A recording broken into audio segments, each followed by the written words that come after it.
Hey VC, what's up? It's me, yours truly. I am back to post a quick video here.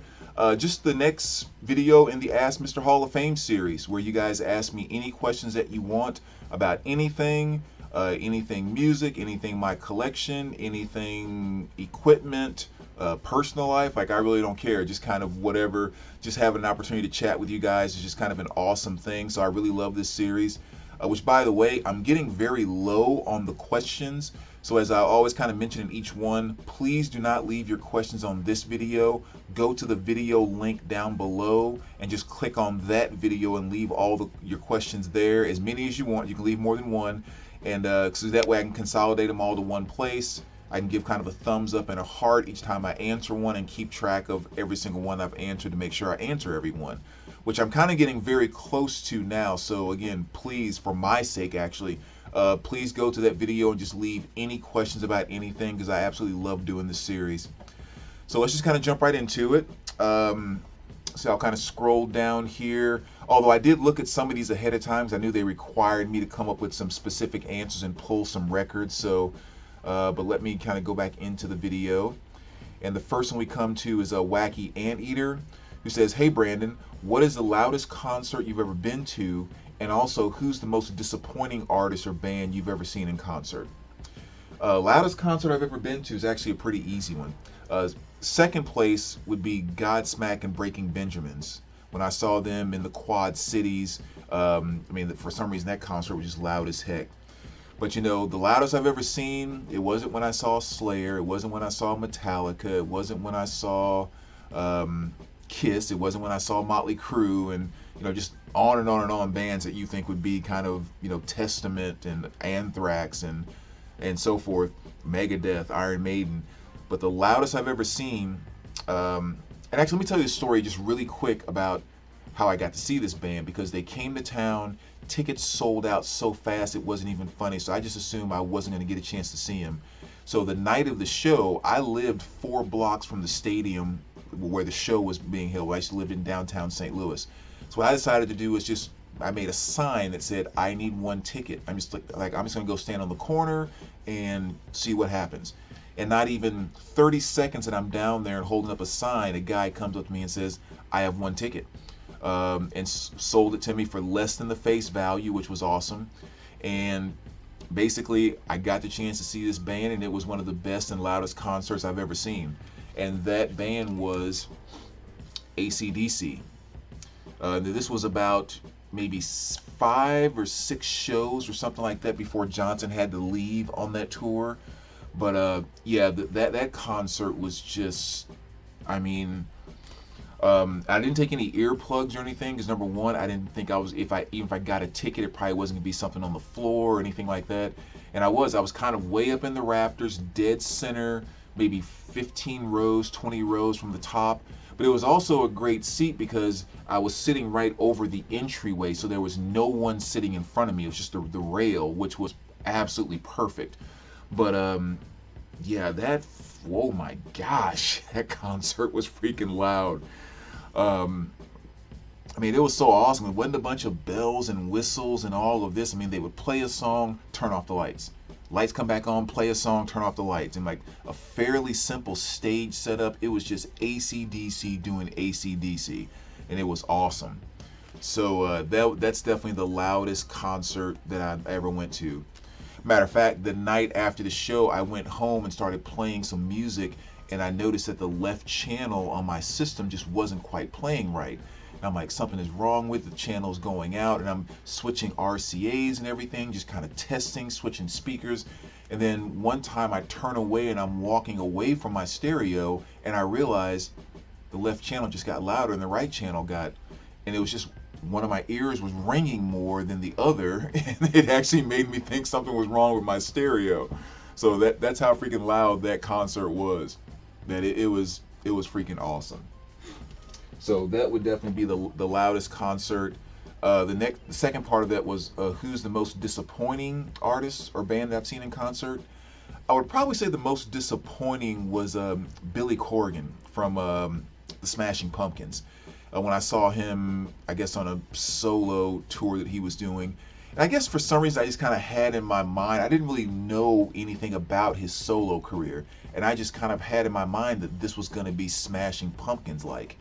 And it was just really a lot more just kind of, I mean, it was cool to see him, don't get me wrong. I mean, Billy is Billy, he's a freaking genius. But my expectations were just so far up, and I just felt like I was really, really let down by that show. So that was probably the most disappointing.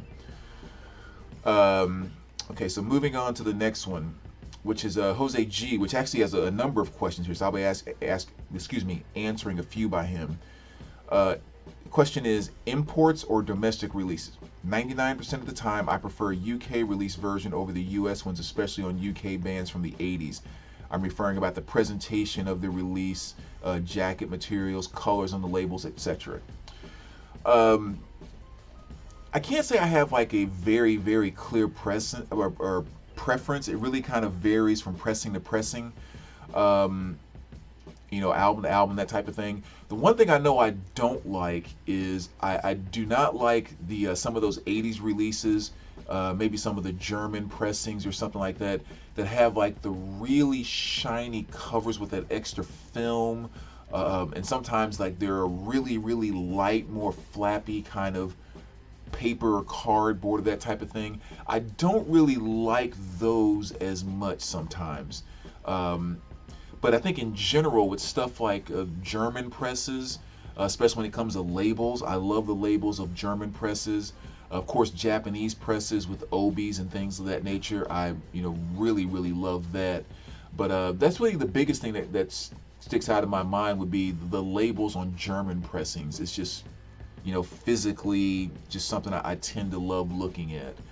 But yeah, those really, really glossy, shiny covers on a lot of albums that released in the US were not glossy, shiny covers. I have a tendency to not really like those as much.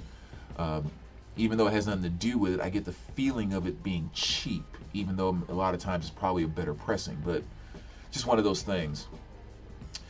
Let's see, next question, scrolling down the list. Wat Eva, I think is how you pronounce it, said, interested in what New Zealand artists or bands are in your collection? Don't really have a lot, and I actually had to kind of cheat by Googling, what some New Zealand artists were and that type of things. But really the only ones that kind of came to mind was Split Enz, which is an artist that I like, but I don't really have any vinyl by Split Enz.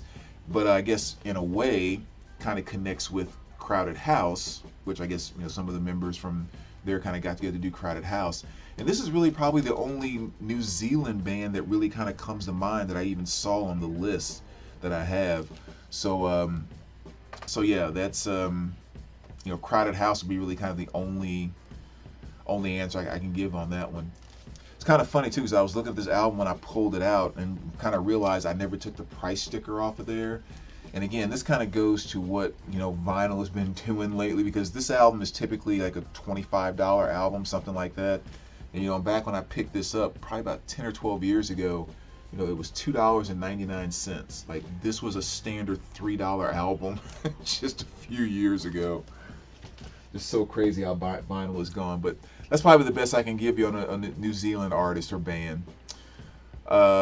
Back to Jose G. Audio cassettes or CD audiobooks. Do I have any? Top favorites?